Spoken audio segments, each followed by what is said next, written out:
No, de Fanni, de megnesett, hogy én már Lejci, de én nem azért mondtam, hogy dúzogjál itt nekem, érted? Lejci, nem ezért élünk, hogy rosszak, hogy rosszba legyünk, hanem hogy azért, hogy jól érezzük magunkat, hogy szeressük egymást, és hogy boldogság legyen nap, mint nap, Lejci.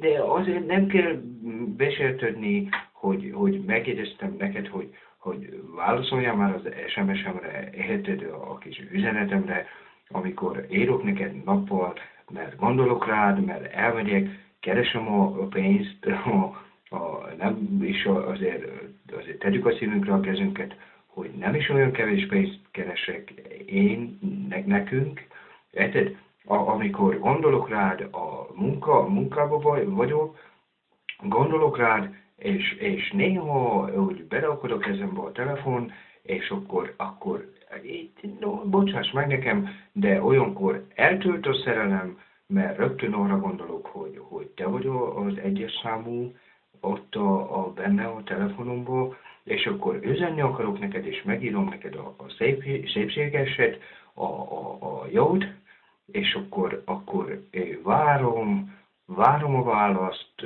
mert látom, hogy kézbesítve van, tehát a kis telefonom, amit megdolgoztam, és megvettem, azért nem kevés pénzért valljuk be, megvettem, és olyan okos a telefon, hogy küld értesítőt.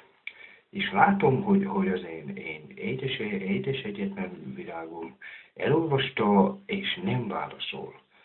És amikor hazajövök, megérkezek egész napi sejtelemből, hogy miért nem írtál nekem, hogy talán bajod van neked, vagy nem vagy már belém szerelmes, amit el nem tudok képzelni, és hogy kérdőre volnak, hogy miért nem, és te ott válaszolsz nekem, hogy mert nem akartad terhelni az én számlámat. No. De Fanni, de legyünk már őszinték, ugye én megállapodtunk még a kezdetén, hogy kifizetem neked a számlát, érted? És akkor te ezzel szomorítasz engem, hogy te azt hiszed, hogy én nem tudom kifizetni a számlát, érted? Hogy azon a pár üzenetem múlik, de hogy múlik, eddig sem múlott, eddig is bementem a postára, eddig is bevittem a kicsi sárgát, és arra lecsaptam a pénzt, és ki tudtam fizetni, érted? Tehát, hogy emiatt te ne aggódjál. Mint ahogy kifizetem a netet, a netes előfizetéset is azzal is bemegyek, érted? Úgy kifizetem ezt is, és ebből tudsz te jól érezni, ebből tudod te jól érezni magadat nap mint nap, amikor felmész az internetre, a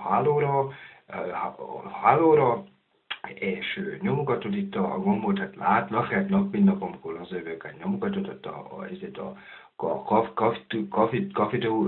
kafitúrát, érted a billentyűt, nyomod egyiket a másik után, és látom, hogy felkatagsz, mert amikor bemész a kis oldaladra, amit én is megmosolygok erre a szaros izére, a nap mint nap szarra, érted, és jól érzed magad, azt is azért valljuk be, hogy hát én biztosítom neked.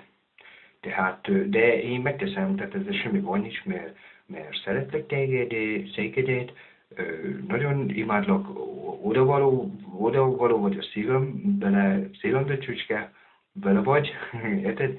És ezzel semmi baj nincs, tehát ezért ne aggódjál, mert érted, üzenek, ezzel nincsen baj, mert kommunikálunk, érted? Tehát kommunikációra vagyunk éhesek, és szerintem szomjasok is, mint ahogy ezelőtt az emberek, jó, sok száz évvel ezelőtt, de mondhatnék több ezer évet is, hogyha visszanyúlok itt a tanulmányaimban, akkor kommunikáció az igenis fontos volt az emberek életében, az üzenetek, a füstös jelek, amikor csak ott bámultak bele, néztek a az emberek oda a távolból, és hát akkor még nem voltak ilyen fedett kommunikálók, a gép nem volt a birtokukban, hanem csak bámultak és nézték, lesték a jeleket, a füstöt. Érted, hogy na, jön-e már a füst. Egy füstjel, két füst, vagy három füst. Érted? Tehát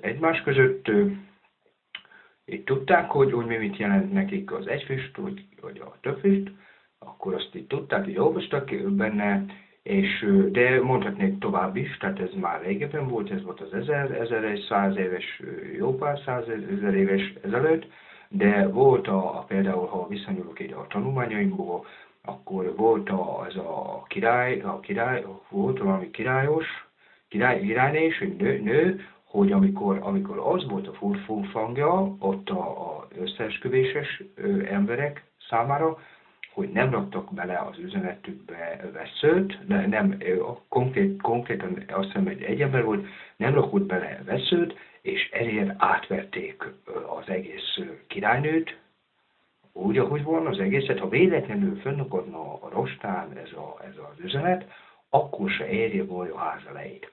Érted? Tehát nem rakott veszőt, és mondta, hogy még lehet ölni, még lehet nyugodtan gyilkolni, nehogy féljenek ezek az emberek a királynőt, ne féljetek, megölnötök, nem, hogy kell, és meg nyugodtan lecsapatok rá, tehát pusztítsátok azt a népet el, mert nem lesz semmi problémátok. Érted? Ilyen is volt régebben, tehát arra akarok egy szónak vissza a vége, hogy nem kell neked attól félned, hogy én nem tudom kifizetni azt a nyomajás ezevest, mert kifizetek akár négyedet is.